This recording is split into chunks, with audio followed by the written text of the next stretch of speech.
무려 117m에 달하는 날개를 가진 세계에서 가장 큰 비행기가 시험 비행을 성공적으로 마치고 새로운 항공시대의 막을 열었다. 최근 미국 CNN 등 현지 언론은 초대형 비행기 스트래토론치가 캘리포니아주 모하비 사막 위를 성공적으로 날아올라 시험 비행을 무사히 마쳤다고 전했다. 보도에 따르면 지난 13일 오전 6시 58분 힘차게 활주로를 박차고 올라선 스트래토론치는 최고 고도 5180m, 최고 속도는 304kmh를 기록하며 2시간 30분 후 지상으로 안착했다.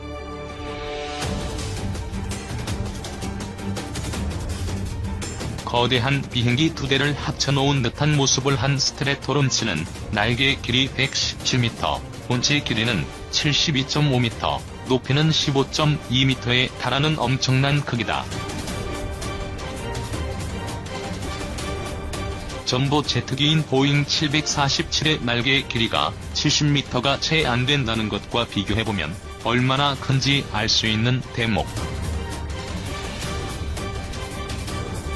무게도 544톤에 달하는 이육중한 기체를 띄우기 위해 제작사 측은 보잉 747의 엔진을 무려 6개나 설치했으며 바퀴도 28개나 굴러간다. 다만 스트래토론치는 승객이나 화물을 실어 나르는 일반 여객기는 아니다. 하늘 위에서 지구 저궤도에 인공위성을 쏘자는 한 억만장자의 몽상 같은 아이디어가 현실이 된 사례다. 일반적으로 우주선은 지상에서 수백억 원짜리 거대 로켓에 실려 지구 밖으로 나간다. 그러나 이 방식은 시간과 공간, 날씨의 제약을 받고 비용도 비싸다. 그러나 거대 비행기에 로켓을 싣고 하늘로 올라간 후 우주로 발사하면 지상 발사의 단점이 대부분 해소된다. 이를 위해 스트래토론치 중앙에는 우주 로켓을 장착할 수 있는 발사대가 있다. 곧 스트래토론치는 35,000피트까지 올라간 후 이 우주 로켓을 폭탄처럼 투하한다. 이후 로켓은 자체 추진제로 다시 우주를 향해 나아가고 지구 저궤도에 위성을 올려놓게 된다. 이와 같은 혁신적인 아이디어를 구상해 행동에 옮긴 사람은 폴 앨런이다. 마이크로소프트의 공동 창업자인 앨런은 빌 게이츠보다 더 똑똑하다는 평가를 받는 IQ 170의 천재로 지난 2011년 큰 돈을 투자해 스트래토론치 시스템을 창업했다. 그러나 지난해 10월 림프종으로 사망하면서 그의 꿈이 실현되는 것을 직접 보지는 못했다. 폴 앨런의 유지를 받들고 있는 루이 조디 앨런은 만약 폴이 오늘의 역사적인 비행을 봤다면 너무나 자랑스러워했을 것이라면서 이 항공기는 주목할 만한 과학적 성과로 관련된 모든 사람들에게 축하를 보낸다고 밝혔다. 이 세계에서 가장 큰 비행기 활주 테스트, 비상의 날개표다. 무려 117m에 달하는 날개를 가진 세계에서 가장 큰 비행기가 지상 테스트를 성공적으로 마치고 비상을 목전에 두게 됐다. 지난 27일 미국 NBC 뉴스 등 현지 언론은 캘리포니아 모하비 사막의 활주로를 힘차게 달린 초대형 비행기 스트래토론치의 소식을 일제히 전했다. 마치 비행기 2대를 합쳐놓은 듯한 모습을 한 스트래토론치는 지난 25일 실시된 활주 테스트에서 시속 74km까지 이상 없이 속도를 끌어올리며 성공적인 테스트를 이어갔다. 실제 하늘을 나는 시범 비행은 내년 세계적인 주목을 받고 있는 스트래토론치는 날개 길이 117m, 본체 길이는 72.5m, 높이는 15.2m에 달하는 엄청난 크기다. 전보 제트기인 보잉 747의 날개 길이가 70m가 채 안 된다는 것과 비교해보면 얼마나 큰지 알 수 있는 대목. 무게도 544톤에 달하는 이 흉한 기체를 띄우기 위해 제작사 측은 보잉 747의 엔진을 무려 6개나 설치했으며 바퀴도 28개나 굴러간다. 스트래토론치는 그러나 일반 여객기는 아니다.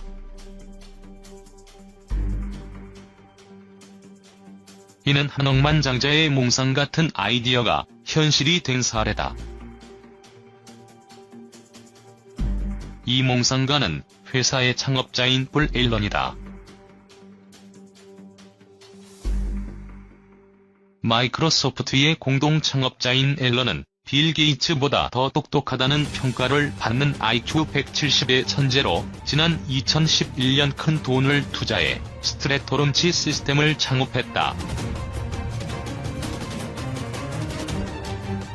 그의 사업은 하늘 위에서 지구 저궤도에 인공위성을 쏘는 아이디어에서 출발했다. 일반적으로 우주선은 지상에서 수백억 원짜리 거대 로켓에 실려 지구 밖으로 나간다. 그러나 이 방식은 시간과 공간, 날씨의 제약을 받고 비용도 비싸다. 그러나 앨런은 거대 비행기에 로켓을 싣고 3만 피트까지 올라간 후 우주로 발사하는 계획을 세웠다. 이렇게 되면 지상 발사의 단점이 대부분 해소된다. 이를 위해 스트래토론치 중앙에는 우주 로켓을 장착할 수 있는 발사대가 있다. 곧 스트래토론치는 지상 3만 피트까지 올라간 후 이 우주 로켓을 폭탄처럼 투하한다.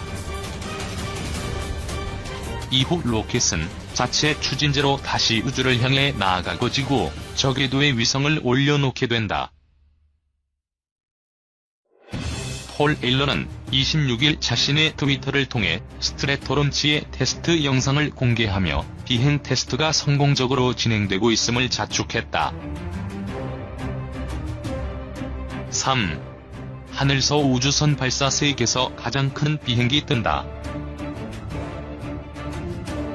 무려 117m에 달하는 날개를 가진 세계에서 가장 큰 비행기가 내년에는 하늘을 날 것으로 보인다. 최근 영국 매체 데일리 메일은 스트래토란치 시스템스가 제작 중인 초대형 비행기가 예정대로 개발이 진행돼 내년 초 테스트 비행에 나선다고 보도했다. 화제의 이 비행기 별칭은 랑로 날개 길이가 무려 117m에 달한다. 전보 제트기인 보잉 747의 날개 길이가 71m라는 사실과 비교해보면 그 위험을 한눈에 알 수 있는 셈. 무게도 544톤에 달하는 이 흉한 기체를 띄우기 위해 제작사 측은 보잉 747기에 장착되는 수준의 엔진을 무려 6개나 설치했다. 그렇다면 왜 스트래토란치 시스템스는 이렇게 덩치가 큰 비행기를 하늘에 띄우려는 것일까? 사실 이 속에는 미국판 창조경제가 숨어있다. 먼저 스트래토란치 시스템스는 마이크로소프트의 공동 창업자인 폴 앨런이 4년 전 큰 돈을 투자해 만든 회사다. 빌 게이츠보다 더 똑똑하다는 평가를 받는 IQ 170의 천재 앨런은 황당하지만 획기적인 아이디어를 실현하고자 이 회사를 설립했다. 그 아이디어는 이렇다. 일반적으로 우주선은 지상에서 거대 로켓에 실려 지구 밖으로 나간다. 그러나 이 계획은 거대 비행기에 로켓을 싣고 9,100m까지 올라간 후 우주로 발사하는 내용을 담고 있다. 이렇게 되면 지상 발사에서 발생하는 장소 및 시간, 비용 등이 대폭 감소할 것으로 예상돼 한마디로 매우 경제적이다. 이를 위해 락 동체 중앙에는 우주 로켓을 장착할 수 있는 발사대가 있으며 최대 6,124kg을 실을 수 있다. 곧 락은 지상 9,100m로 올라간 후 이 우주 로켓을 폭탄처럼 투하한다. 이후 로켓은 자체 추진제로 다시 우주를 향해 나아가고 지상 180km에서 2000km 사이 원하는 위치에 위성을 올려놓게 된다. 또한 지난해 10월 스트래토란치 시스템스는 일명 우주 택시 사업자 선정에 탈락한 시에라 네바다와 손잡고 공동 프로젝트를 진행하겠다고 발표해 관심을 모았다. 이 계획은 시에라 네바다의 우주선 드림 체이서를 락을 통해 발사하는 것이다. 예정대로만 진행되면 24시간 내 경제적인 가격으로 지구 저궤도에 드림 체이서를 올릴 수 있을 것으로 예상된다. 그러나 아직 변수는 남아있다. 스트래토란치 시스템스의 이 프로젝트를 회의적으로 보는 시선도 많기 때문이다. 특히 지난해 10월 영국 민간 우주항공사 버진 갤럭틱이 개발한 우주선 스페이스십 B의 사고는 이 같은 우려를 부채질했다. 당시 스페이스십 B는 캘리포니아 모하비 사막 위를 시험 비행하다 폭발해 부조종사는 사망하고 조종사는 중상을 입었다.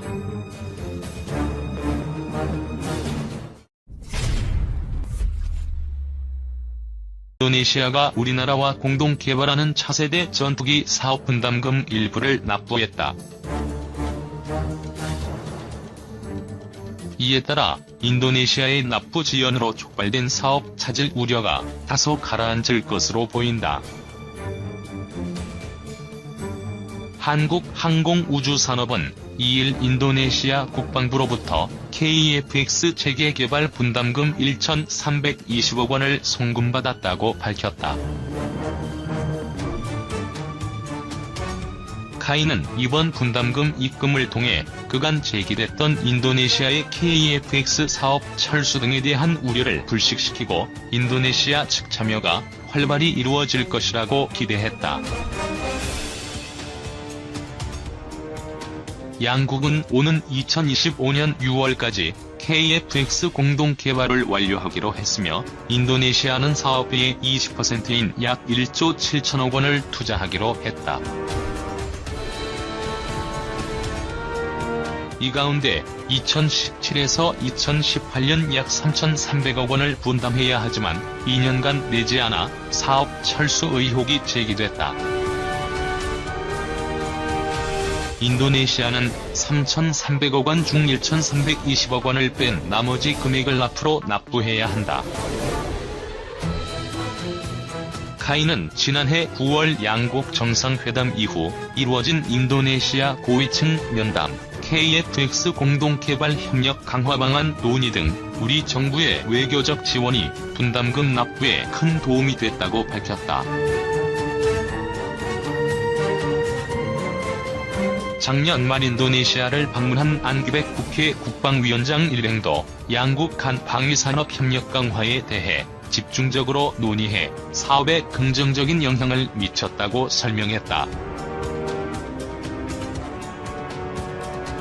카이는 지난해 12월 6일 인도네시아 현지에서 정부 인사를 대상으로 개발 공의회를 열어 사업 파트너인 PTDI사와 함께 KF-X 개발 현황을 공유했다.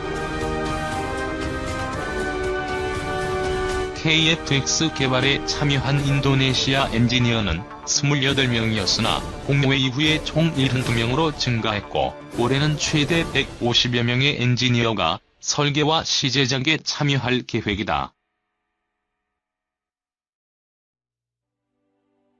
카이 관계자는 공의회를 통해 상호 신뢰 회복은 물론 KF-X 사업에 대한 인도네시아의 참여 의지를 확인했다며 지속적인 협력을 통해 KFX 사업을 성공적으로 이끌 수 있도록 최선을 다하겠다고 말했다.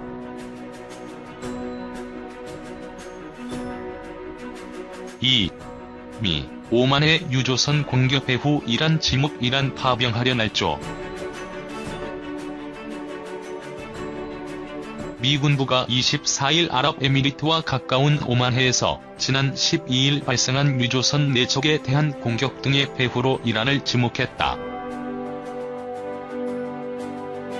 AP통신에 따르면 마이클 길데이 미 합동참모본부 작전국장은 이날 기자들에게 유조선을 겨냥한 폭발물 공격과 바그다드에서 벌어진 로켓포 발사의 책임이 이란 혁명수비대에 있다고 상당히 확신한다라고 말했다.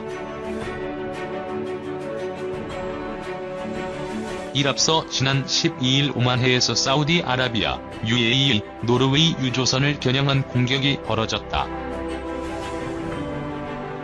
인명 피해나 기름 유출은 없었지만 공교롭게 미국과 이란의 군사적 긴장이 첨예해지는 예민한 상황에서 발생한 터라 공격 주체를 놓고 관심이 쏠리고 있다. UAE 당국은 미국, 사우디 등 외국과 조사단을 구성해 이를 조사하고 있다. 이어 14일에는 바그다드 정보청사와 의사당, 외교단지가 있는 그린존에 로켓포 한 발이 떨어졌다. 낙하 지점은 주바그다드 미 대사관과 약 1km 거리다. 길데이 국장은 로켓포 공격의 주체로 이란 혁명수비대가 지원하는 이라크 내 무장조직을 지목했다. 그는 취재진에게 이란 혁명수비대가 이들 공격의 배후라는 구체적인 증거는 제시하지 않았다. 그러나 이런 결론은 중동에서 입수한 정보와 증거에 근거했다라며 정부가 이 가운데 일부 정보를 공개하려고 한다는 말을 들었다라고 덧붙였다. 이어 유조선 공격에 기뢰가 사용됐고 이는 혁명수비대가 사용하는 무기다라며 이들 위협이 이란 고위 지도자들에게 소급될 수도 있다라고 주장했다. 그러면서 나는 역산 방식으로 이렇게 한 게 아니다라며 이란 지도자들은 그간 이런 것을 하겠다고 말했고 실제로 그렇게 위협했고 공격했다라고 비판했다. 이에 대해 모하마드 자바드 자리프 이란 외무장관은 25일 오전 국영 IRNA 통신에 미국이 군대를 중동에 더 파병하려고 날조한 주장을 편달하며 이는 매우 위험한 행태로 반드시 맞서야 한다라고 반박했다. 이어 미국은 페르시아만 지역에서 그들의 대이란 적대 정책을 정당화하려고 그렇게 허위로 주장하고 있다라고 비판했다. 이란 내부에서는 유조선 피습과 바그다드 로켓포 공격의 배후가